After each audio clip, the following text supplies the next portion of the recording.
Futch, brimming with enthusiasm, rang the doorbell in anticipation, only to have it shut abruptly in his face. What exactly is happening here? Hearing this, Shufin couldn't just keep him outside. But when she found out he wanted to take her to Egypt for a romantic getaway, Shufin couldn't help but chuckle. Wait, did I say that? Why on earth would you think that's happening? You poor soul, Shufin exclaimed. You're truly astonishing me, Futch. This is so unexpected. Am I really that pathetic? I just don't want to keep up this tragic comedy. You know what I mean, right? Shufin's words made Futch feel as if he was ghosted, see just a sad balloon deflating. Back home, he lay like a soggy noodle, while his mom kept suggesting he should get some fresh air.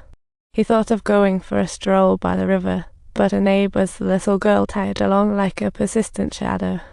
At first, he didn't mind, but soon enough, the girl got bored and wanted to head home. Then, the girl's dad called the cops, yelling at her like a comedy skit gone wrong. In the end, Futch was taken for questioning at the station, but all was well, he hadn't done anything wrong. Unfortunately, this incident stuck labels on him like he was a wannabe celebrity in the worst kind of tabloid. Futch vented to his buddy, who comforted him, insisting he shouldn't care about what others thought.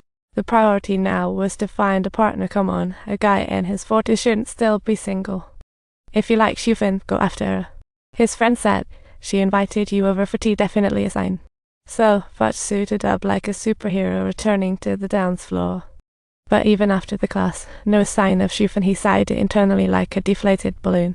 Driving to her place, he saw the lights on, guessing she was asleep. Talk about bad timing. He figured he wouldn't disturb her, chalking it up to "there's always next time." The next evening, he returned, but the house looked the same. Cue the suspense. Feeling uneasy, he smashed her window and entered. What he saw inside left him speechless. The place looked like a disaster zone, and he found Shufin stuck in the bathroom. He tried to ask what happened, but Shufin seemed off, insisting he should just leave. But, feeling anxious, didn't push her and decided to wait outside quietly. In the morning, he made breakfast and left it at the door for Shufin, but crickets. Determined to care for Shufin, he took a vacation he hadn't used in 30 years, dedication level max. He even picked up some glass to repair that window he broke. What a guy. He whipped up some fish fillets, hoping Shufin would show her face.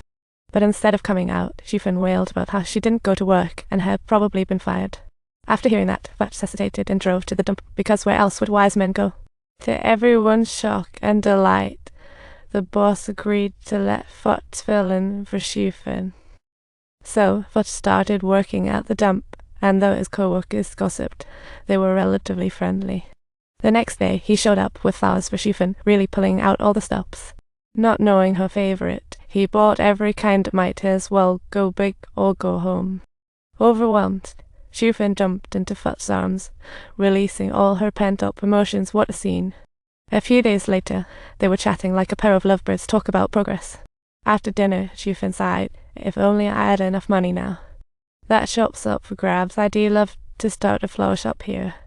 Futch has silently come to a decision. It seems like he's brewing something significant up. With Shufin's mental condition improving daily, he realized he could finally skip his shift at the dump. What a relief, thank goodness. Even just a few days together, his co-workers threw him a farewell party. What a surprise. Futch felt both surprised and a bit touched among them. What a ride. But on the journey back home, Shufin couldn't wait, and suddenly leapt onto him. What a delightful surprise. That evening, Futch bid farewell to his bachelor days, goodbye to solitary evenings forever. After all that, Shufin suggested Futch move in with her, ships passing in the night. Futch was momentarily taken aback and mulled over the idea, deciding that it would be best to return home and discuss it thoroughly with his mom. First, a classic, cautious approach.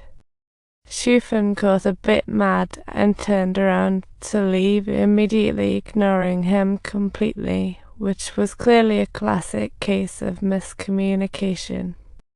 Futch, feeling torn, chased after her, apologized, and promised to move in the next day. Shufin finally cooled off and agreed to progress. Before leaving, Fudge gifted the little girl his collectible figure as a goodbye present. Too bad she wasn't home, but her dad apologized for the misunderstanding last time. When they moved everything into Shufin's place, she pulled Fudge aside. "Please stop doing this anymore." This made Fudge shout, forcing him to move everything back again. No, the drama. But this also